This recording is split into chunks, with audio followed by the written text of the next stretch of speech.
would like to be treated equally. Just because I'm in a wheelchair doesn't mean I should be treated any different. My first day at Cedar was scary. I didn't know what to expect. They sat and worked with me a plan of what I wanted to do. The support I've got is like, it's similar to what a family would do for you. They're just brilliant, like.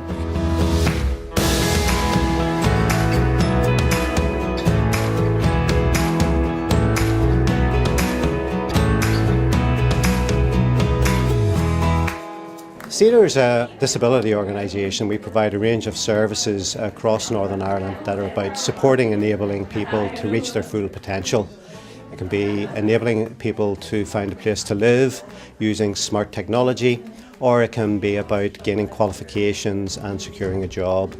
The service that we're highlighting today is really all about our vocational services. It's about how we support young people enter into the world of work, secure the kind of qualifications that are needed to achieve success, but also most importantly about enabling them to have the kind of skills and confidence to take place in wider society. I was passenger of a road traffic accident, and it was 9 days I was left in a coma for.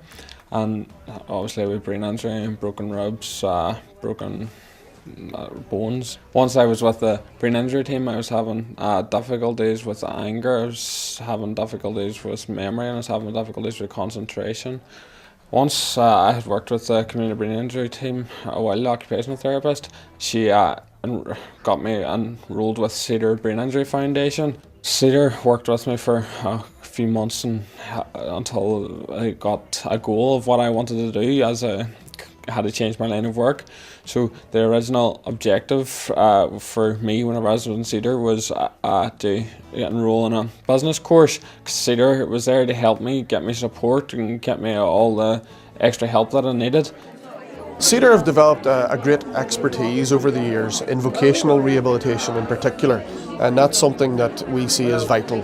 It's very important that we have reliable, competent people, organisations like Cedar, who can complement the work that we do in health and social care. There are good news stories to tell, and it's important we have events like this to let the wider public know that there is a future.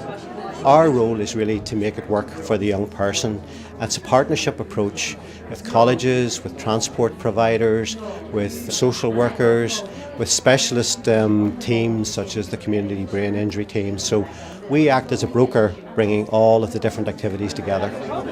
We would see Cedar as having a pivotal role with ourselves in terms of the partnership they have with us, with schools, so we can have a very good transition with students and young people with disabilities who are looking for employment, who are looking for developing their skills, overcoming some very complex challenges in order to get them meaningful work, which is terribly important to us.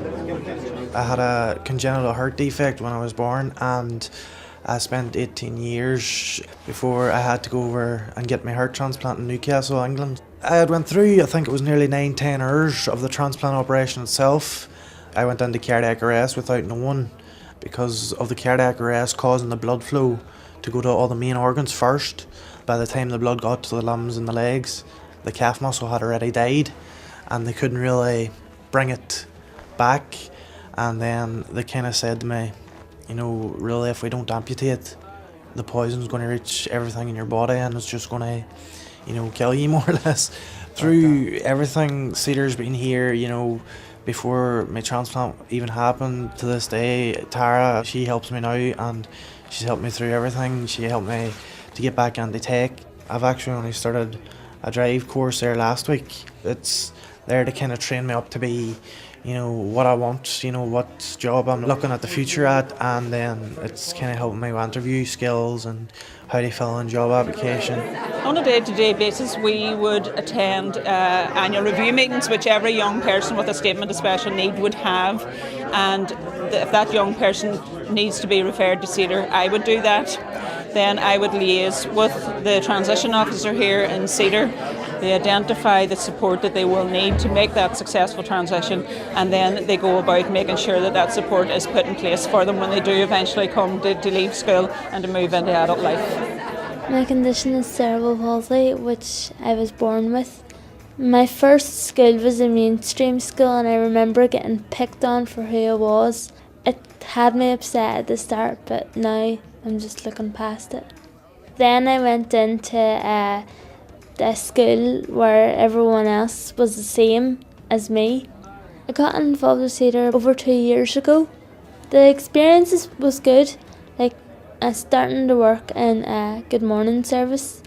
It rings up the elderly and vulnerable every morning just to make sure everything's okay with them, and giving them someone to talk to, because they would be very lonely.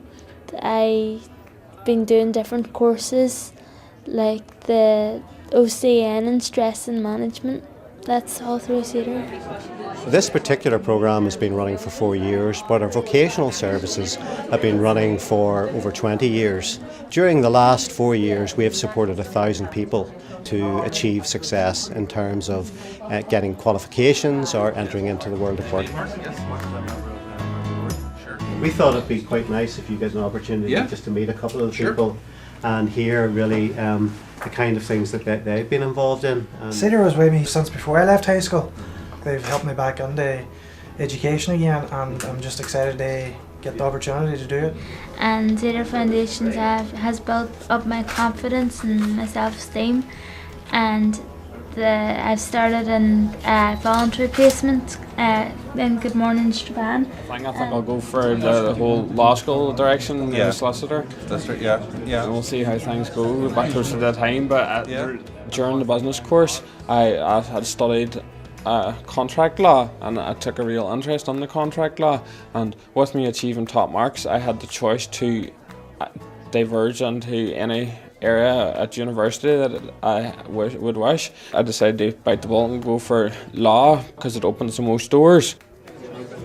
Cedar's been really important, because if I didn't have Cedar, I would be sitting in the house looking at four walls. We have nearly a 90% success rate in terms of getting that young person into further or higher education, some other further employment, or open employment of some sort. Providing people with skills, training, helps give people that bit of a boost that can carry over into other areas of their life. It's very difficult to put into words just how successful they have been and how hard they have worked and how happy we are to see them achieve what they have. At the minute, my plan's either going to be in the media section or the ICT section. I would love to be a film editor or film director in the future. It's a great feeling to see somebody who comes through from school into adult life, watch that journey the whole way through and see it come to fruition then, and that young person to be a success. Whenever I was at college, I had no intentions of going to university at all, but it was through the support of Cedar and all. They helped me make up my mind, and I'm studying law at university now.